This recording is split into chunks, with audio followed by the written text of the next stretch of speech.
My sister said, "Your kid is a little behind." My 8-year-old daughter's shoulders drooped. I looked at her and said, "Behind like your son's grades, the ones I've been paying to fix." Her face went pale. And then I made a decision. I never planned to humiliate my own sister in front of my kid, but sometimes a line gets crossed so cleanly that you don't even recognize yourself afterward. It happened at my place on a Sunday afternoon. Nothing dramatic on the surface. Pizza boxes on the counter. My 8-year-old daughter Lily at the table drawing horses. My younger sister Megan scrolling on her phone like she owned the place. Megan is 22. Technically an adult, practically not.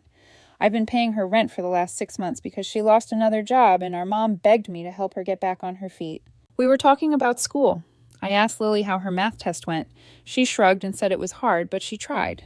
Before I could even respond, Megan laughed and said, "Your kid is a little behind. You know that, right?" The room went quiet in that way that feels heavier than yelling. Lily didn't say anything. She just pulled her shoulders in and stared at her paper like it suddenly offended her. That image locked into my brain instantly. I asked Megan what she meant. She said she just calls it like she sees it. She said kids these days are soft. She said if Lily was my age, she'd be way further along. She said it like she was doing me a favor. I looked at Lily and then back at Megan. And before I had time to think, the words came out behind, like your son's grades, the ones I've been paying to fix. That wiped the smug look off her face immediately. Megan's kid is 6 and already struggling badly in school. I've been quietly covering tutoring twice a week because Megan kept saying she'd handle it next month. Next month never came. Megan went pale and looked at our mom, who suddenly found the window very interesting. Lily looked up at me confused, like she wasn't sure if she was in trouble or if someone else was. Megan told me that was a low blow. She said I embarrassed her. She said family doesn't talk to each other like that. I asked her if family insults children to feel superior. Our mom stepped in right away. She said, "Let's all calm down." She said Megan didn't mean it that way. She said Lily is sensitive. She said I was overreacting. That was the moment something shifted for me. Not snapped, shifted. I realized Megan had never once faced a real consequence. Not for quitting jobs, not for dumping her kid on babysitters she couldn't afford, not for taking my money without thanks, and definitely not for taking shots at my daughter. Megan grabbed her bag and said she didn't come here to be attacked. She left without looking at Lily. After the door closed, Lily asked me quietly if she was dumb. I told her no. I told her learning takes time. I told her she was doing fine, but inside I was already done being the bigger person. That night, I opened my banking app and stared at the rent payment scheduled for Megan's apartment. I thought about all the times I'd swallowed my irritation for the sake of peace. I thought about my mom's constant excuse that Megan was still young.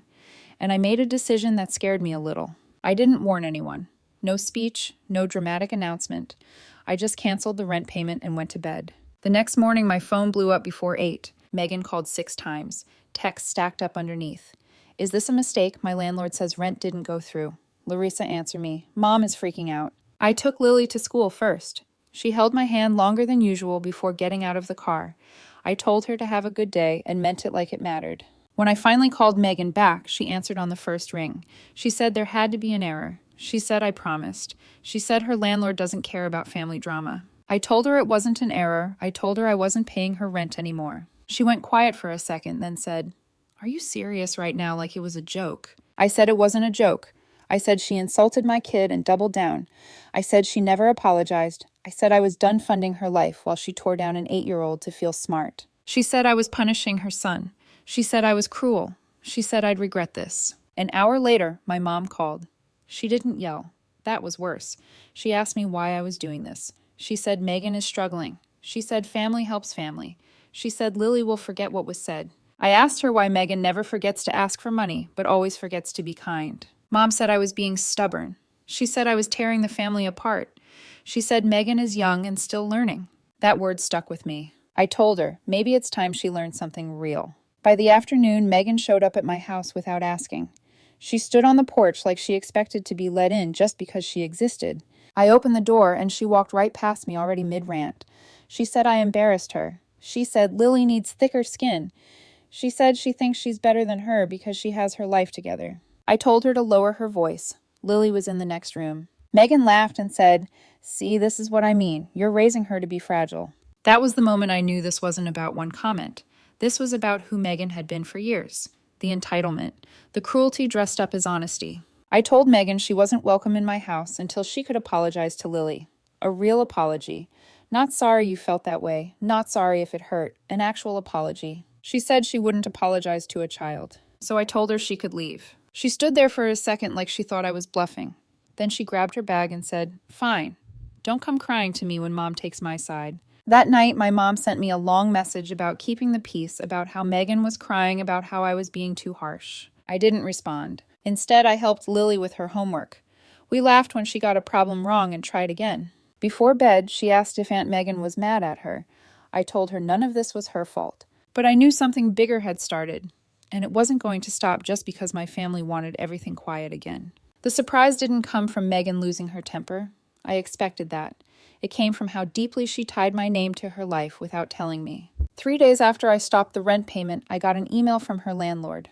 Not a reminder, not a warning, a confirmation request. It asked whether I was still the primary financial contact on Megan's lease, and if future notices should continue going through me. I sat there rereading it, feeling stupid for not realizing how far she'd gone. She hadn't just been accepting help. She'd been building her safety net out of my identity. I replied calmly and truthfully. I am no longer financially responsible for this tenant. Less than 2 hours later, Megan was pounding on my door. She didn't bother pretending this time. No small talk, no fake smiles. She walked in shaking, saying she got an email saying her lease was under review. She said the landlord gave her 14 days to prove income or vacate. She kept repeating 14 days like it wasn't real. She asked me how I could do this to her and her son. I told her I didn't do anything to her son. I just stopped lying to cover for her. She said I knew she couldn't afford that place alone. She said I was trapping her. She said family doesn't pull the rug out from under each other. I reminded her that family also doesn't humiliate children. That's when she surprised me. She stopped crying and got cold.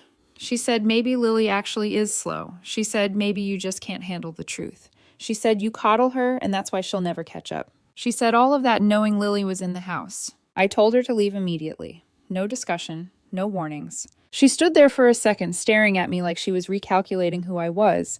Then she laughed and said, "Fine. When your kid can't handle the real world, don't blame me." That night, Lily barely touched her dinner. When I asked her what was wrong, she hesitated and then asked me if being behind meant being broken. That question did something to me. The next morning, instead of calling my mom or arguing with Megan, I made appointments. I took the money I'd been spending on Megan's life and used it for Lily. A full educational assessment. Not through the school, through a private specialist who didn't rush or assume. While we waited for the results, Megan kept spiraling. She texted nonstop, then stopped, then started again with guilt, with anger, with threats that our mom would never forgive me. Then the results came in. Lily wasn't behind, not even close. She tested above average in reading comprehension and logic.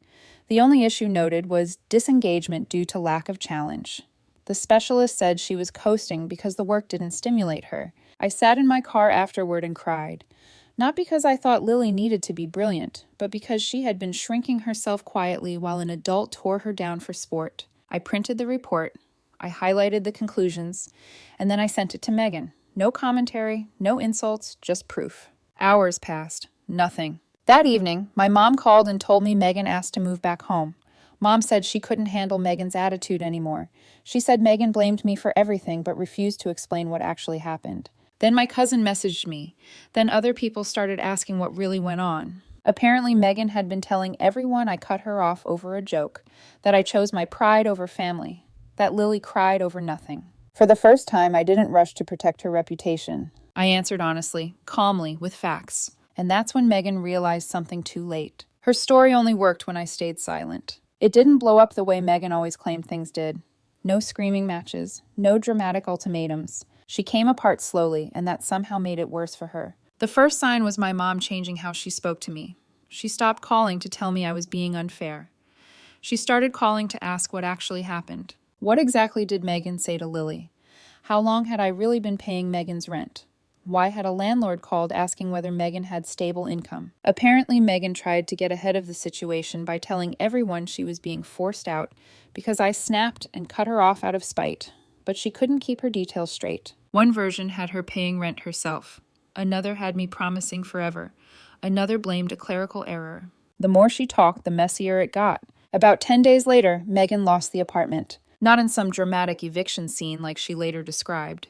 She just ran out of time. She couldn't prove income. She couldn't cover what she owed. She packed fast and angry and told anyone who would listen that I ruined her life. She asked my mom to watch her son while she figured things out. She asked me for a loan. She said just enough to get settled. She said she'd pay me back. I said no. She stared at me like she was waiting for me to laugh and admit I was kidding. When I didn't, she said I was heartless. She said I was punishing her kid again. I reminded her that I'd been paying for his tutoring for almost a year without ever being asked. She didn't answer that. Megan bounced around after that. A friend's couch that lasted a week. Another that ended after an argument about chores. Then back to my mom's place with the promise that it would only be temporary. Every place had rules Megan didn't like. Every situation ended with her saying someone betrayed her. At the same time, something else was happening quietly. Lily started changing. Her teacher emailed me, asking what had clicked because Lily was raising her hand more. She joined a small advanced group for reading. She stopped asking if she was wrong before answering questions. At dinner one night, she told me school felt easier lately, like her brain finally woke up. I didn't tell her why, I just listened. A few evenings later, my mom came over unannounced. She didn't come in hot. She didn't come to argue. She sat at my kitchen table and stared at her hands for a while before saying she didn't realize how much I'd been doing for Megan. She said Megan told her Lily cried because I yelled at her. She said Megan claimed I was unstable and vindictive. I slid the assessment report across the table. My mom read it slowly. Then she read it again. She didn't say anything for a long time. Finally, she said Megan never mentioned this. Not once. That silence said more than any argument ever could. From that point on, Megan felt the shift. Calls stopped getting returned right away. People asked questions instead of taking her side automatically. Her stories landed flat. The sympathy she was used to didn't show up. One afternoon, Megan came to my mom's house while I was there. She looked exhausted in a way I hadn't seen before. Not dramatic, tired, just worn down. She asked why everyone was suddenly treating her differently. She asked why no one believed her anymore. I told her because eventually people compare notes. She said I turned the family against her. I told her I stopped cleaning up behind her. She didn't argue. She just grabbed her bag and left. That's when it finally became obvious to everyone, including Megan. Her life wasn't falling apart because I cut her off. It was falling apart because once the money and excuses disappeared, there was nothing left holding it up. Megan didn't crash all at once. There was no single moment she could point to and say that's when everything went wrong. It was slower than that, and maybe harder to escape. Living with our mom stripped away a lot of the excuses she used to rely on. Mom wasn't cruel, but she was firm in a way Megan wasn't used to. There were expectations, wake-up times, helping around the house, being home when she said she would be. None of it was extreme. All of it felt unbearable to Megan. The real pressure came from her son's school. Calls started coming in regularly. Missed homework, acting out. One teacher asked whether there had been changes at home. Megan tried to brush it off at first. Said kids act up when they're bored. Said the school was overreacting. But the calls kept coming. And for once, there was no one else to blame it on, or quietly fix it behind the scenes. She complained to me once over text that everyone was suddenly on her case. I didn't respond. A few days later, she showed up at my house without warning. No anger, no accusations, just standing there like she wasn't sure what to say anymore. I didn't invite her inside. We stayed on the porch. She said she felt like everything was piling up. She said she couldn't get ahead no matter what she did. She said her son asked her why she was always mad at people. That was the first time I saw something real flicker across her face. Not guilt, exactly. More like confusion, like she'd never considered that question before. She didn't apologize. Not yet. She talked around it instead. Asked how Lily was doing. Asked if she really liked school now. Asked what that assessment actually meant. Whether it really showed Lily was ahead. I answered her questions without softening anything. I told her Lily was doing well. I told her the evaluation showed she needed more challenge, not less. I told her confidence had been the biggest change. Megan nodded like she was filing it away. She asked me if I thought she was a bad mother. I told her I thought she'd been careless with her words and irresponsible with her choices, and that those things catch up to people. She didn't argue. She just stood there quietly for a minute. Then she left. Over the next few weeks, changes started showing up in uneven ways. Megan began attending her son's school meetings instead of skipping them.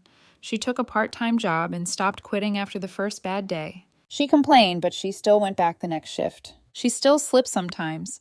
She made comments that edged toward cruelty, but now people didn't laugh them off. They corrected her, and instead of blowing up, she went quiet and swallowed it. My mom told me Megan asked about paying me back someday. Not now, not soon, just someday. It wasn't dramatic. She didn't frame it like a favor. She just asked what she owed. That alone told me something was shifting.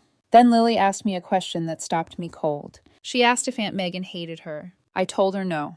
I told her Megan had been wrong and unkind, but that didn't mean she hated her. I told her sometimes adults take longer to learn how to be decent than kids do. That night I got a text from Megan. Can I talk to Lily? No explanations, no excuses, no jokes. I stared at the message longer than I expected to, because this was the moment that mattered. This was where everything she'd been avoiding finally landed. I didn't answer right away, because if she was going to speak to my daughter again, it had to be for the right reason. I didn't respond to Megan's text until the next morning. I told her she could talk to Lily, but only if she understood one thing first. This wasn't about easing her guilt. This wasn't about fixing her image. This was about taking responsibility clearly and without excuses. She replied with one word, yes. We met at my mom's house later that afternoon, neutral ground. Lily sat on the couch beside me, legs tucked under her, quiet but alert. Megan stood near the doorway, at first like she wasn't sure she'd earned the right to sit down. No one rushed her. Megan looked at Lily for a long moment before speaking, and when she did, her voice wasn't sharp or performative. It was plain. She said she had been cruel. She said things she never should have said to a child. She said Lily didn't deserve any of it. She said she was wrong to speak about her school, her intelligence, or anything else. No qualifiers, no jokes, no blaming honesty or stress. Then she apologized directly to Lily. Lily didn't respond right away. She studied Megan's face like she was deciding whether the words matched the person saying them. Finally, she said, okay. And then she asked if Megan would stop saying mean things about people. Megan said yes. She didn't promise perfection. She just said yes. That was enough. After that, things didn't magically turn perfect, but they became stable. Megan kept her job. She saved a little. She followed rules at my mom's house. She corrected herself when she slipped. When she messed up, she owned it instead of looking for someone else to blame. Most importantly, she stopped speaking about Lily as if she were an object to evaluate. Months later, Megan paid me back the first small amount she owed. No announcement, just a transfer with a note that said, starting. Lily kept thriving. School stayed challenging in the right way. She stopped shrinking herself in rooms where adults talked too loudly, and our family found a quieter kind of peace. Not the kind built on silence or excuses, but the kind built on boundaries that finally stuck. I don't regret what I did, not for a second. Because sometimes loving someone means letting them fall far enough to finally stand on their own. If you made it this far, thanks for reading. I'm curious what you would have done in my place. Share your thoughts. Leave a like if this story stayed with you.